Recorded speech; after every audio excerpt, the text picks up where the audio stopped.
மூணாவது, மக்கள் நலம் பேணும் சுகாதார உத்தரவாதம். அதில் போதைப்பொருள் இல்லா தமிழகம், பள்ளி கல்லூரிகளில் போதைக்கு எதிரான விழிப்புணர்வு மன்றங்கள், ஒரு குடும்பத்திற்கு ரூபாய் 25 லட்சம் வரையிலான யூனிவர்சல் ஹெல்த் இன்சூரன்ஸ். அதில் புற்றுநோய், உறுப்பு மாற்று அறுவை சிகிச்சை மற்றும் இதய அறுவை சிகிச்சை உள்ளிட்ட நோய்களுக்கான சிகிச்சைகளை உள்ளடக்கியது. ஒவ்வொரு குடிமகனுக்கும் இலவச வருடாந்திர சுகாதார பரிசோதனை மற்றும் அனைவருக்கும் மலிவு விலை மருந்துகள் வழங்குதல்.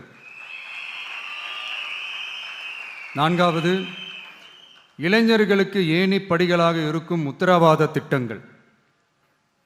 வேலைவாய்ப்பு அலுவலகத்தில் பதிவு செய்தவர்களில் வேலையில்லாத ஒவ்வொரு பட்டதாரிக்கும் மாதம் ரூபாய் 4000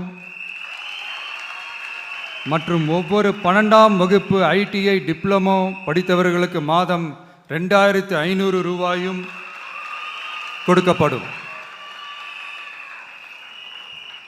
ஆண்டுதோறும் 5 லட்சம் இன்டர்ன்ஷிப் பயிற்சியின் போது பட்டதாரிகளுக்கு மாதம் ரூபாய் 10,000 மற்றும் ITI டிப்ளமோ படித்தவர்களுக்கு மாதம் ரூபாய் 8,000. தொழில் முனைவோராக விரும்பும் இளைஞர்களுக்கு ரூபாய் 25 லட்சம் பிணையில்லா தொழில் முனைவோர் கடனுக்கான உத்தரவாதம்.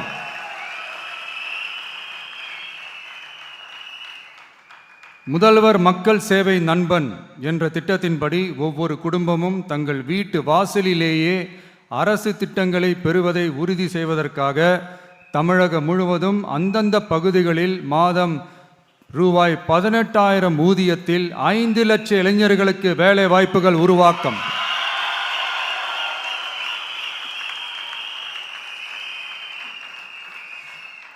அரசு தேர்வுகளுக்கான நிலையான ஆட்சேர்ப்பு கால அட்டவணை உருவாக்கப்பட்டு அதை முறையாக செயல்படுத்தல் மற்றும் அரசு வேலைகளில் காலி பணியிடங்கள் இல்லை என்ற நிலை உருவாக்கம்.